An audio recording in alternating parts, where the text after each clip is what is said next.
Good morning, Course 2. Welcome back to another video lesson here with Mr. Belke.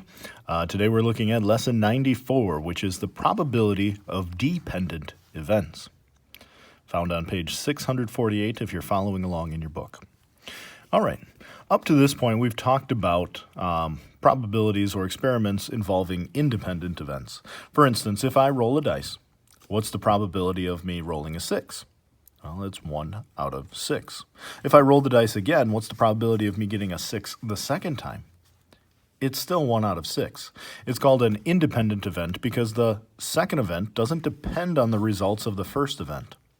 Well, today we're going to be taking a look at dependent events where the second event absolutely depends on what happened the first time around. So let's take a look at example 1. In example 1, we have 2 red marbles, 3 white marbles, and 4 blue marbles.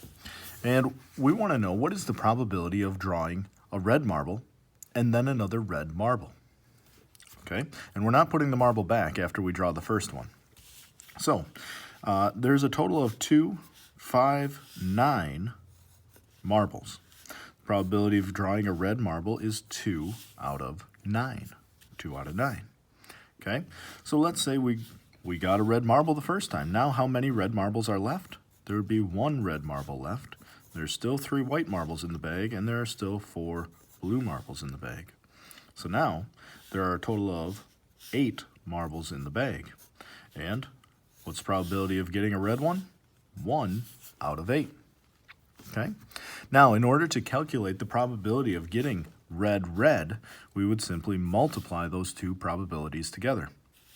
Look at, is there anything I can reduce top and bottom? Sure, 2 goes in there once, 2 goes in there 4 times, 1 times 1 is 1, and 9 times 4 is 36.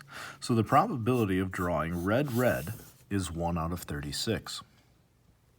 All right, let's take a look at another one. 2 cards are drawn from a regular shuffled deck. What is the probability of drawing 2 aces?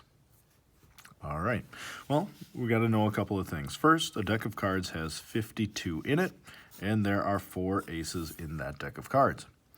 Now, even though we are drawing 2 cards simultaneously, we have to calculate the probability of each card separately in a sequence. So the probability of getting an ace with the first card is 4 out of 52. Now, that would reduce down to 1 out of 13. Now I have 1 less ace in the deck when I'm drawing out that second card, so I only have a total of 3 aces and 51 cards, which reduces down to 1 out of 17. So in order to calculate the probability of getting ace, I would multiply the probability of the first event times the probability of the second event, which would equal 1 out of 221. All right, let's take a look at one of the practice problems. Go ahead and pause the video here and do practice B. Practice B. All right, practice B. If 2 cards are drawn from a regular shuffled deck, what is the probability that both cards will be diamonds? Okay, so similar to this problem that we did up here, we want 2 cards that are diamonds. Now, what do I know? I know a deck of cards has 52 in it, and I know there are 13 diamonds out of those 52, which would reduce down to 1/4. Okay, 1/4 of the deck are diamonds. However, if I get a diamond the first time, now I've reduced the total number of diamonds to 12, and I've reduced the number of cards in the deck to 51. So the probability of the second event is 12 over 51. Okay, can I reduce that? Sure, I could divide by 3 and divide by 3. 12 divided by 3 is 4, and 51 divided by 3 is 17.